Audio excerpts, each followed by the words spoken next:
Freelancer अपनी income tax return 2026 की कैसे फाइल करेंगे। काफ़ी टेक्निकल है, चीज़ें काफ़ी इन्होंने कम्प्लेक्स कर दी हैं। ध्यान से देखिएगा। अपनी तरफ से मैंने पूरी कोशिश की है कि मैं आपको हर चीज़ क्लियर कर दूं। अगर आप अपनी रिटर्न खुद फाइल करना चाहो विदाउट एनी कंसल्टेंट तो आप कर सकते हो, ठीक है। और इसको ध्यान से देखिएगा प्लीज़। मैं इसको अब लॉगिन कर रहा हूँ। अच्छा, लॉगिन करने के बाद जी आपने जब अपना 2026 का फॉर्म ओपन करना है ना, ये डिक्लेरेशन में आके ये देखें 2026 एंड ऑनवर्ड, इस पे आपने आना है। आप जैसे इस पे क्लिक करोगे ये आपको बाज़ दफ़ा एरर दे देता है कि जी आप अपना प्रोफाइल अपडेट करो, तो उसमें आपने घबराना नहीं है। आपने सिर्फ यहाँ पे आना है और इधर प्रोफाइल में जाके जो इनकम सोर्सेज का सेक्शन है वहाँ पे आपने कोई भी एक या दो इनकम सोर्सेज सेलेक्ट कर लेने हैं। कोई मर्जी कर ले, वो सिर्फ फॉर्मेलिटी है, उसका टैक्स के साथ कोई ताल्लुक नहीं है, ठीक है। वो सिर्फ सिस्टम को आगे लेके जाने के लिए एक हमें चीज़ करनी पड़ती है। हो सकता है ये एरर एफबीआर आगे ठीक कर दे तो आपको एरर आए ही ना, लेकिन अगर एरर आता है ना कि अपना प्रोफाइल अपडेट करें, तो आपने प्रोफाइल में इनकम सोर्सेज में कोई भी एक या दो सोर्सेज को सिलेक्ट कर देना है, उसको वेरीफाई कर देना है, तो वो फिर आपको एरर नहीं देगा। डिक्लेरेशन में आपने आना है। डिक्लेरेशन में यहाँ पे जी नॉर्मल आएगा, 2026 आपने लिखना है और आगे चल पड़ना है।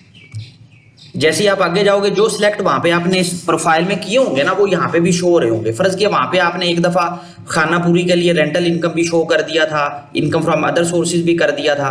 तो अब आपको पता है कि जी मेरी फ्रीलांसिंग इनकम है, ये दो इनकम मेरी नहीं है, क्यों फ्रीलांसिंग का कोई इन्होंने सेपरेट बॉक्स तो नहीं बनाया हुआ। फ्रीलांसिंग इनकम फ्रेंड्स आएगी इनकम फ्रॉम बिजनेस में। फ्रीलांसिंग इनकम को इनकम फ्रॉम बिजनेस में लेना है। इस दफ़ा इन्होंने चेंजेस किए हैं, काफ़ी टेक्निकल काम कर दिया है। आप ये समझ लें कि मुझे खुद समझने के लिए थोड़ा सा टाइम लगा है कि इसको कैसे लेके चलना है सिस्टम के मुताबिक, क्योंकि हम अपनी वर्किंग सिस्टम के मुताबिक कर रहे होते हैं कि सिस्टम उस चीज़ की डिमांड कैसे कर रहा है, तो हमने वैसी वर्किंग करनी है। पहले हम इसको इनकम फ्रॉम फॉरेन सोर्सेज में करते थे, ठीक है, लेकिन अब हम इनकम फ्रॉम बिजनेस में करेंगे, क्योंकि अब इसको उन्होंने फ्रीलांसिंग को इसके साथ लिंक कर दिया है। अब हम फॉरेन सोर्सेज में अगर डालेंगे भी ना, तो वो वहां पे आप कर ही नहीं सकोगे, एंट्री नहीं होगी उसकी, तो आपने यहाँ पे नहीं जाना। Freelancing income income from business में आएगी। अगर आप रेजिडेंट हो पाकिस्तान में ही हो तो यस पे करें, नॉन रेजिडेंट हो तो नो पे करें। इसको स्टार्ट फाइलिंग कर ले। ये जी आपके पास फॉर्म आ गया है। अच्छा, अब इनकम फ्रॉम बिजनेस में आपने करना क्या है, देखिए आपने अदर रेवेन्यू में आना है। ये जो एक एक एंट्री आपको बता रहा हूँ ना फ्रेंड्स, ये बड़ी जो है ना प्रैक्टिकल रिसर्च करने के बाद मैंने फाइनल की है कि इसकी वर्किंग ऐसे होगी। इसके अलावा आप किधर भी करेंगे ना, चीज़ें आपकी खराब हो जाएंगी। पूरे साल में जितनी फ्रीलांसिंग इनकम आपकी हुई है, जो आपके पास आई है पेयोनीर के थ्रू, थ्यून्स, वाइज, डील, टैप टैप या स्क्रिल, जो पेमेंट गेटवे बाहर के पाकिस्तान में यूज होते हैं, उनके थ्रू अगर आई है वो आपकी फ्रीलांसिंग इनकम है। अगर आपने पेयोनीर से डॉलर सेल कर दिए और लोकल आपने अमाउंट ले ली किसी से, तो वो आपकी इनकम नहीं है, वो लोकल बिजनेस इनकम है, वो फ्रीलांसिंग इनकम नहीं बनेगी। इसी तरह आप यूके की कंपनी को, जर्मन कंपनी को सर्विसेज दे रहे हो और वो अपने लोकल एजेंट से कह के आपके अकाउंट में पैसे ट्रांसफर कर देती है लोकल, तो वो फ्रीलांसिंग इनकम नहीं है। फ्रीलांसिंग इनकम वही होगी जो बाहर से आएगी। और इसके लिए आपने एक और चीज करनी है, जितनी फ्रीलांसिंग इनकम पूरे साल में आपने ली है 2026 में, जुलाई 2025 से 30 जून 2026 तक, उस सब के आपने पीआरसी जो है वो प्रोसीड रियलाइजेशन सर्टिफिकेट बैंक से लेके अपनी फाइल में लाजमी रखें। अगर सॉफ्ट में आपको ईमेल आ जाती है तो फोल्डर में रखें, क्योंकि एफबीआर जब भी आपसे क्वेश्चन करेगा वो इसी इनकम का करेगा, क्योंकि ये टैक्स इस पे बहुत ज्यादा कम होता है, लोग अक्सर इसको मिसयूज करते हैं। तो इसलिए आपने पीआरसी संभाल के रखनी है बैंक से। हम एज्यूम करते हैं जी हमारी टोटल इनकम 1,15,00,000, इसको कैलकुलेट कर दें, ये हमारी इनकम आ गई है जी टोटल, ठीक है। अब आपने इसको क्या करना है, यहां से इसको साथ फाइनल टैक्स में भी लेके जाना है, क्योंकि ये फाइनल टैक्स की आइटम है। इसको करने के बाद अब अगर आपने अपने कोई एक्सपेंसेस माइनस करने हैं, देखिए अगर करने हैं तो लिखे, नहीं करने तो कोई इसका इशू नहीं है, क्योंकि आपकी जो इनकम है वो यहीं पे टैक्स हो जाती है। एक्सपेंसेस आप डालें या ना डालें उसका टैक्स के साथ कोई ताल्लुक नहीं है, तो इसका मसला नहीं है। लेकिन अगर आप कहते हो नहीं जी मेरे एक्सपेंसेस ज्यादा हैं, मैंने ऑफिस बनाया हुआ है तो वहां पे एक्सपेंसेस होते हैं, तो फिर आप डाल लें। यहाँ पे जितना ऑफिस का आप रेंट पूरे साल का पे कर रहे हो वो लिखें, ठीक है। जो अमाउंट इधर लिखें उसको यहाँ पे भी पेस्ट करें साथ साथ, क्योंकि ये फाइनल टैक्स की हम कैलकुलेशन कर रहे हैं। पूरे साल में जितनी सैलरीज आपने पे की हैं वो लिख दें। कोशिश करें अगर किसी आपके एम्प्लॉय की सैलरी 50,000 से ज्यादा आप पे कर रहे हो तो उसको बैंक टू बैंक करें, फिर उसको कैश में पेमेंट ना करें। इसी तरह बाकी भी जो एक्सपेंसेस आपने डालने हो वो आप डाल सकते हो। अदर इनडायरेक्ट में हम 2 लाख लमसम फिगर डाल देते हैं, ठीक है। इसको कैलकुलेट कर दें। और अगर आपने कोई और एक्सपेंस ऐड करना है तो ये अदर एक्सपेंस का भी ऑप्शन आ रहा है। इसमें देखें, अगर इस लिस्ट में कोई एक्सपेंस आपने ऐड करना है, जैसे कि मैं प्रोफेशनल, इसमें ये अगर इसको ऐड करना है मैं इस पर करूंगा तो ये देखिए नीचे ऐड हो गया। ये मैंने कंसल्टेंट को, आप समझ लें, कोई रिटर्न फाइलिंग फीस दी या ऑडिट फीस दी, उसको कैलकुलेट कर लिया, ये आ गया जी। अच्छा, अब देखें ये आपकी हो गई एंट्री। अब जो मेन एक चीज है ना वो है टैक्स डिडक्शन की, इसको जरा ध्यान से सुनिएगा। अब इसमें आपने करना क्या है, टोटल इनकम जो आपकी हुई है ना वो आपको पता है मेरी कितनी हुई है। आपने फाइनल टैक्स में आना है, फाइनल टैक्स में यहाँ पे आपने ये देखें, इसमें आपके पास जो है ना दो सेक्शन आ रहे होंगे। एक आ रहा होगा एक्सपोर्ट, ये देखें, एक ये आ रहा होगा, ये एक 1% पे, एक 0.25% पे। आपने दोनों को सिलेक्ट कर लेना है। अच्छा, अब मैंने दोनों को सिलेक्ट क्यों करवाया मैं वो भी बताता हूँ। नॉर्मली जो बैंक होता है ना वो बाज दफा आपकी 1% की डिडक्शन कर लेता है कुछ अमाउंट पे, कुछ बिल्कुल भी नहीं करता, ठीक है। और अगर तो 0.25 भी बैंक डिडक्शन कर रहा है फिर तो मसला ही कोई नहीं, फिर तो सारा कुछ ही सेम होगा, इसमें कुछ भी नहीं करना आपने। ये थोड़ा सा टेक्निकल पॉइंट है, जरा समझिएगा। इसके लिए मैंने थोड़ी सी वर्किंग बनाई है। देखिए, फर्ज किया हमारी टोटल इनकम है 1,15,00,000, ठीक है। अब उसमें से मैं कहता हूं कि बैंक ने जो है ना वो 6 मिलियन के ऊपर 1% टैक्स काट लिया है, तो आपने यहाँ पे 6 मिलियन लिखना है, क्योंकि नॉर्मली ऐसे होगा। मैं इसलिए एंट्री इसलिए कर रहा हूँ ताकि आपको मसला ना हो। ये ना हो कि आप जब रिटर्न फाइल करने जाएं कोई मसला आ जाए और आपके नसूला भाई ने टाइम ही वेस्ट किया, ठीक है। तो मेरी कोशिश है कि मैं एक एक एंट्री आपको बता दूं। अच्छा, अब इस 1% के ऊपर जो था ना उसने हमारा टैक्स जो था ना 6 मिलियन के ऊपर उसने टैक्स काट लिया 1%। हम कहते हैं कि उसने जितना बनता था इसने टैक्स काट लिया। अच्छा, अब हमारी टोटल इनकम जो हमने डाली है वो तो 1,15,00,000 है। तो अगर आप इसको करोगे, इसमें से माइनस करोगे तो रिमेनिंग कितनी रहेगी, 55 लाख। अब ये जो 55 लाख की इनकम थी ना ये हमारी 0.25% के हिसाब से हमने करवानी थी, ठीक है। क्योंकि 1% तो बैंक ने काट ही लिया है, उसको आप 0.2 करने का फायदा कोई नहीं, वो तो टैक्स पहले ही चला गया आपका। अब 55 लाख आपने यहाँ पे लिखना है। अब अगर तो कोई 0.25 के हिसाब से टैक्स कटा है तो वो यहाँ पे लिख दें, और अगर नहीं कटा इसको कुछ भी ना करें, ठीक है, सिस्टम खुद ही वर्किंग कर लेगा। और अगर आपका बैंक में 1% टैक्स सारी अमाउंट पे कट गया तो आप 1,15,00,000 की 15 यहाँ पे लिख लें, इधर कुछ भी ना लिखें, ठीक है। क्योंकि टैक्स तो पहले ही कट गया आपका, फिर यहाँ पे लिखने का फायदा ही कोई नहीं। और अगर कुछ अमाउंट पे 1% कटा है, कुछ पे 0.25% का कटा है, तो उसकी मैंने बाइफर्केशन बता दी है आपको। लेकिन टोटल इनकम यही रहेगी। देखिए, 1,15,00,000 जो हमने अपना रेवेन्यू शो किया, टोटल इनकम आपने नहीं छेड़नी। ये करने के बाद जी आपने आना है बैलेंस शीट पे। ये उन्होंने पहले नहीं थी, ये इस दफा उन्होंने थोड़ा सा कम्प्लेक्स किया, पहले बड़ा सिंपल था। अच्छा, अब ये कैपिटल की अमाउंट आपने लिखनी है फ्रेंड्स। देखिए जी, कैपिटल क्या होता है फ्रेंड्स। कैपिटल देखिए, अगर आप फ्रीलांसिंग कर रहे हो तो आपके पास फ्रीलांसिंग के से रिलेटेड कुछ चीजें होगी, लैपटॉप होगा, आपके पास कुछ गैजेट्स होंगे, अगर आप गेमिंग कर रहे हो कोई और चीज होगी, आप ऑफिस अगर आपने बनाया हुआ तो वो चीजें होंगी। उन सब की आपने एक वैल्यू लेनी है कि कितने की बनती है वो। फॉर एग्जांपल हम कहते हैं जी वो टोटल बन जाती है 2 मिलियन की, तो कैपिटल में आपने 2 मिलियन लिख देना, ठीक है। अब इस 2 मिलियन को सारे को लिखना चाहें तो सिर्फ यहाँ पे भी लिख दें, सिर्फ एक फॉर्मेलिटी पूरी करनी है कि जी इस 2 मिलियन का क्या चीज़ है, प्लांट है, मशीनरी, इक्विपमेंट, फर्नीचर, मतलब हमारी जो चीज़ें वो सारी इसमें आ जाती हैं। अगर आप इधर करना चाहें 15 लाख तो 5 लाख आप अदर एसेट्स में कर दें, ठीक है। अब इसका मतलब ये नहीं है कि आप ये कहें जी मेरी बिजनेस का कोई अकाउंट नहीं है तो मैं कैपिटल क्यों लिखूं। ये एफबीआर ने अब इसके साथ कंपलसरी कर दिया है, तो अब हमें करना पड़ेगा। आपके एनटीएन में बिजनेस है ऐड नहीं है उसका इशू नहीं है, आपने ये वर्किंग ऐसे ही करनी है, ठीक है। इसको आपने साथ साथ सेव कर लेना। ये आपकी होगी है जी इनकम सारी, यहाँ पे फ्रीलांसिंग की टोटल इनकम आ गई है। अब आपने अपने पर्सनल जो टैक्सेस है ना उसको क्लेम करना है। आपने विद होल्डिंग में आना है। विद होल्डिंग में देखें फाइनल टैक्स की एंट्री जो आपने पहले की थी वो ऑटोमेटिकली आ गई है। आपने एडजस्टेबल टैक्स पे आके सेक्शन में आना है। यहाँ पे देखें जी जो सेक्शन जिसका टैक्स आपको लग रहा है कटा हुआ है वो आप क्लेम कर सकते हो। जैसे मैं आपके साथ ही जाता हूँ नीचे, ये देखें जी, अगर आपने इस साल में कोई गाड़ी ली है उसका टोकन टैक्स पे किया है तो उसमें इनकम टैक्स जो भी था वो आप पे जहाँ यहाँ पे क्लेम कर सकते हो। वैसे तो वो ऑटोमेटिकली भी एंट्री आ जाती है, ठीक है। नहीं आई तो आप खुद भी क्लेम कर सकते हो। ये आप रीड करते रहें। ये देखें, अगर व्हीकल का आपने टैक्स पे किया है, ये आपका मोबाइल फोन का आ गया, प्रीपेड टेलीफोन कार्ड, ठीक है। इंटरनेट का आपने पे किया है उसका वो सर्टिफिकेट आपको मिल जाएगा, वो भी ले लें, ठीक है। अक्सर तो ये ऑटोमेटिकली एंट्री खुद ही कर देगा सिस्टम, अगर वो ना करे तो आपने खुद कर लेनी है, ठीक है। यहाँ पे इसको ऐड कर ले जो आपसे रेलिवेंट कैटेगरी है।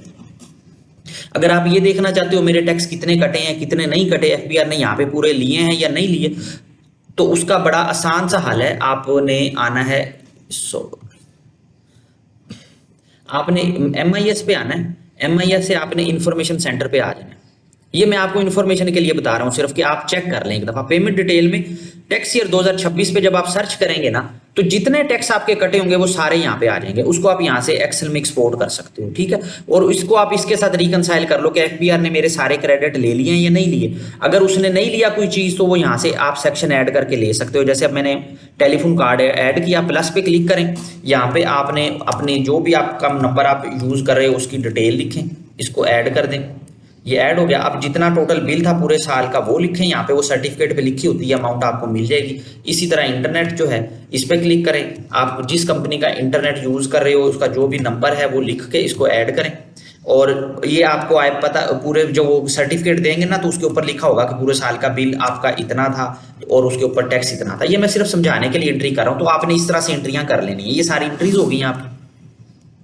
उसके बाद आप जब कंप्यूटेशन पे आएंगे तो आपने देखना है कि टैक्स पेएबल बनता है या नहीं बनता। देखिए नॉर्मली तो फ्रीलांसर का टैक्स पेएबल बनेगा ही नहीं, ठीक है। लेकिन अगर एडमिटेड टैक्स आ गया है आपका, तो फिर आपने यहाँ पे क्लिक करेंगे ना, तो उसका ये चालान बना देगा, पीएसआईडी जनरेट कर देगा आपको।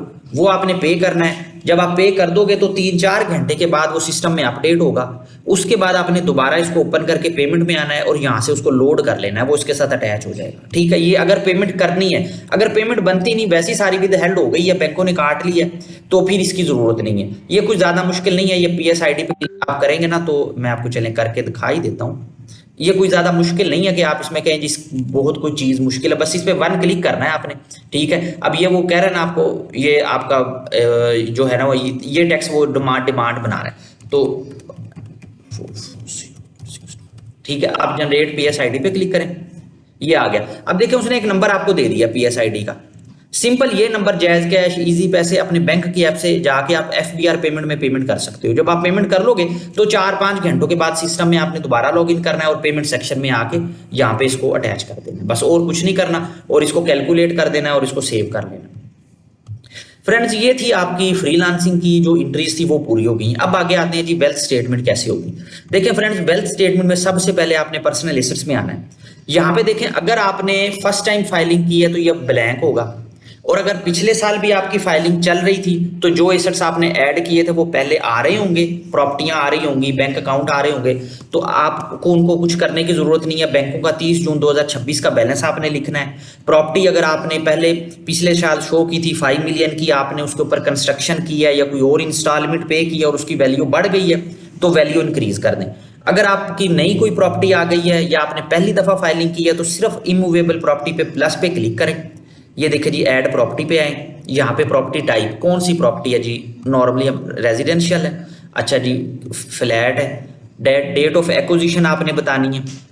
अगर पहली दफा आप फाइल कर रहे हो तो जितनी प्रॉपर्टियां आपके नाम पे हैं जो 30 जून 2026 को आपके पास थी, वो चाहे 1980 में ली थी आपने, वो सारी आपने बतानी है जिस डेट पे आई थी। अगर डेट नहीं मिलती तो अप्रोक्सीमेटली आइडिया ले लें कि किस साल में आई होगी, तो इसका इतनी फॉर्मेलिटी, मतलब सिर्फ फॉर्मेलिटी और कुछ भी नहीं है, लेकिन उसको बताना है कि कब आई थी आपके पास, ठीक है।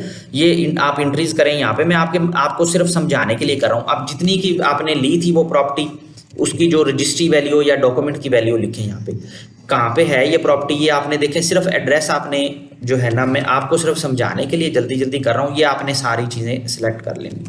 जिस सिटी में भी आपकी प्रॉपर्टी है वो आप लिखनी। यहाँ पे आपने कंप्लीट उसका एड्रेस लिखना है प्रॉपर्टी का कि वो किधर है,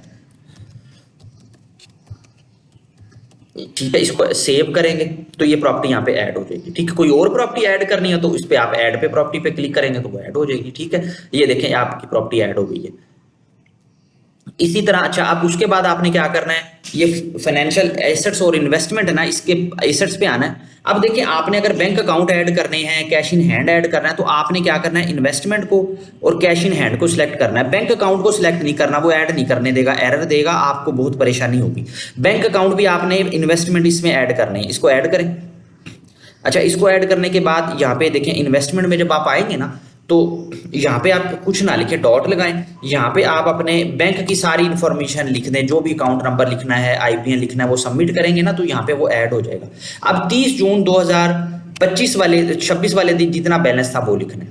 कैश इन हैंड आप अगर पहली दफा फाइल कर रहे हो तो अगर आपके पास कुछ कैश नहीं भी है तो भी डालें, और अगर आप पिछले साल भी कर रहे थे अब भी कर रहे हो तो एक दफा इसको ब्लैंक कर दें। मैं भी अज्यूम कर रहा हूँ कि जी हम पहली दफा फाइलिंग कर रहे हैं और मेरे पास इस टाइम अप्रोक्सीमेटली कोई 8 लाख रुपया है, ठीक है, लेकिन हम अगर 8 लाख है तो आपने कम से कम कोई 12 लाख यहाँ पे थोड़ा सा लिख दे, मतलब आपने थोड़ा सा बढ़ा के लिखना है, कम नहीं करना है इसको। अच्छा, मूवेबल एसेट्स में आए जी। अब मूवेबल एसेट्स में एसेट्स पे आपने आना है। अब आपने जो जो एसेट्स ऐड करने हैं, देखें अगर तो एनिमल्स हैं तो ऐड करें, मोटर व्हीकल आपके नाम पे है तो इस पर क्लिक कर लें, हाउस होल्ड इफेक्ट करें, पर्सनल आइटम करें और इसको ऐड कर लें। जो ऐड करने हैं वो आपको ऐड करेंगे ना, यहाँ पे आ जाएंगे। देखिए मोटर व्हीकल आ गया। अब कोई गाड़ी आपके नाम पे है तो आपने उसका नंबर लिखना है। ये सिर्फ मैं समझाने के लिए कर रहा हूँ, चैसी नंबर लिखने तो बेहतर है, ये आपने फिल करना है, ठीक है। ये मैं आपको समझाने के लिए सिर्फ कर रहा हूँ। ये गाड़ी ऐड हो जाएगी, ठीक है, उसकी इंफॉर्मेशन आप देंगे तो गाड़ी ऐड होगी। जितने की आपने ली थी वो आप यहाँ पे लिख सकते हो। अच्छा, हाउस होल्ड जो है ये घर की चीजें होती है, जूते कपड़े फर्नीचर, ये सारी चीजें आ जाएंगी आपकी। हाउस होल्ड में आपने जो अपने घर की चीजें हैं उनकी एक वैल्यू लिखनी है। फर्ज किया हम कहते हैं जी हमारे पास तकरीबन इतनी है, कोई आके चेक नहीं करता, सिर्फ आपने वैसे लिखनी होती है। पर्सनल आइटम में आपके लैपटॉप मोबाइल फोन ये चीजें आ जाती हैं जो आपके पर्सनल यूज की होती हैं। हम कहते हैं जी वो हमारे पास इतनी है, इसको कैलकुलेट करें।